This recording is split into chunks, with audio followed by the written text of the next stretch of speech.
베드로전서 5장 1절에서 7절 말씀입니다. 2절 여러분 가운데 있는 하나님의 양떼를 치되 억지로 하지 말고 하나님의 뜻을 따라 자진해서 하십시오. 더러운 이익을 위해 하지 말고 즐거운 마음으로 하며. 양떼를 치라는 명령은 예수께서 베드로에게 주셨던 명령이기도 하죠. 장로들을 목자로 비유하면서 목자로서 필요한 세 가지 자세에 대한 지침을 주고 있습니다.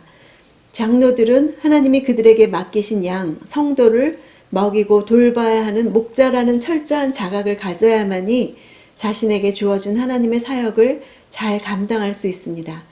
첫 번째, 억지로 하지 말라는 명령은 자진해서라는 말과 대조를 이루고 있죠. 억지로라는 말은 꽉 누르다 라는 단어에서 유래했는데 필연성, 강제, 고통이라는 의미를 가지고 있습니다. 어떤 일을 기쁜 마음으로가 아니라 의무감이나 어떤 외적 요인들에 의해서 마음이 눌려진 상태에서 하는 것을 뜻합니다.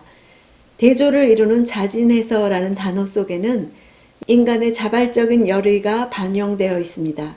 그 앞에 하나님의 뜻을 따라라는 것은 인간의 열심이 오직 하나님의 뜻에 합당한 것이어야 한다는 말입니다.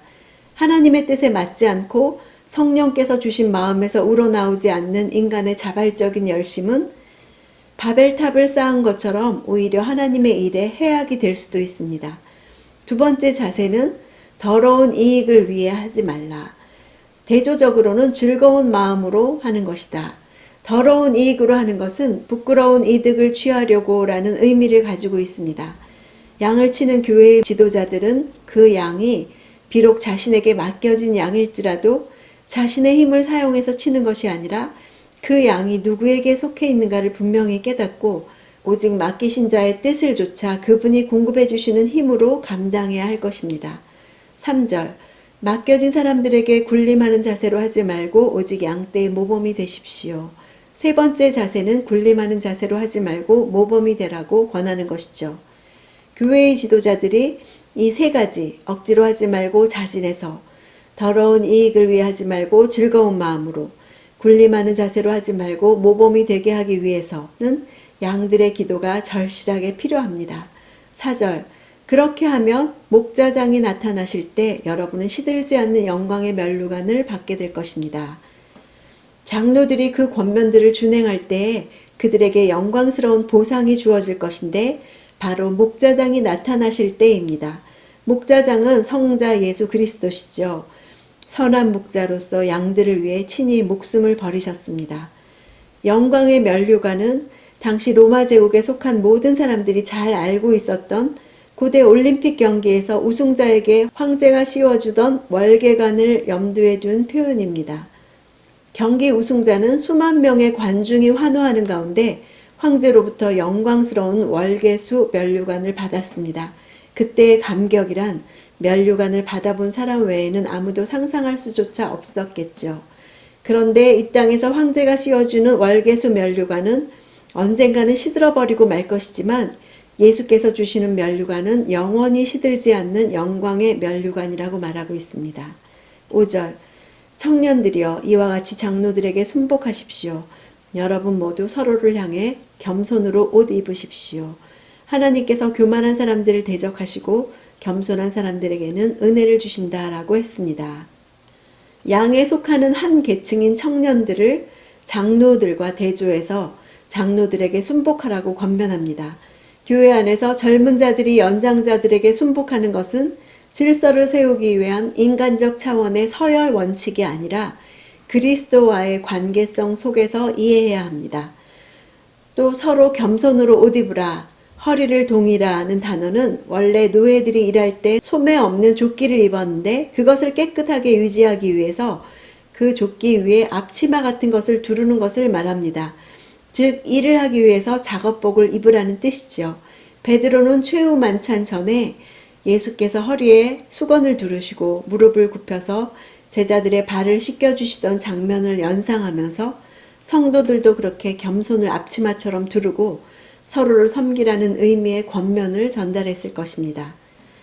6절 그러므로 하나님의 능력의 손 아래서 겸손하십시오. 때가 되면 하나님께서 여러분을 높이실 것입니다. 손은 권한을 의미합니다. 하나님의 권위 아래 자신을 낮추라는 의미죠. 겸손하라를 원문대로 번역하면 너희 자신을 겸손하도록 허락하라입니다. 그리스도를 위해 박해를 당하는 자들은 그들로 고난당하도록 허락하신 하나님의 능력의 손 아래서 자신을 겸손하도록 허락하라는 의미입니다. 때가 되면은 카이로스라는 단어죠. 하나님의 주권 하에서 하나님이 정해놓으신 결정적인 하나님의 때가 있다는 것입니다. 내 삶에 있어서도 이 카이로스를 생각함으로 인내하고 순복해야 되겠죠. 7절 여러분의 모든 근심을 주께 맡기십시오. 주께서 여러분을 돌보십니다. 본 서신을 마감하면서 다시 주제를 고난으로 돌리는 것은 당시 원독자들이 앞으로 더 큰 고난을 당할 것이란 사실을 베드로가 미리 내다보고 있었기 때문입니다. 본서가 기록되고 얼마 후 로마 대화재 사건이 있었고 피비린내 나는 대박해가 있었습니다. 근심이란 단어는 원래 여러 조각으로 나누다 라는 의미가 있습니다. 마음이 나누어지고 여러 방향으로 분산되는 것을 말하죠. 그런 염려를 통해 성취할 수 있는 긍정적인 것은 아무것도 없습니다. 뿐만 아니라 전능하신 하나님을 신뢰하는 마음이 없다는 증거가 되죠. 근심은 성도들의 신앙을 흐트러뜨립니다. 바울은 아무 일에도 염려하지 말고 모든 일에 기도와 간구로 우리의 구할 것을 감사함으로 아랜다면 하나님의 평강이 우리를 지키실 것이라고 말해줬죠. 마음을 나누어지게 하는 것을 하나님께 맡기라고 권면합니다. 맡기라는 단어는 두 단어의 합성어인데요. 위를 향해 던져버리라는 뜻입니다. 그 이유는 하나님께서 우리에게 깊은 관심을 가지고 계시기 때문이지요.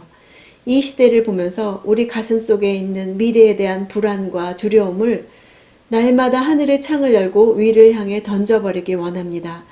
오늘 내 마음을 여러 조각으로 나누어지게 하는 염려가 있습니까? 위를 향해 던져버려서 주님이 주시는 평안을 맛보는 하루가 되기를 원합니다.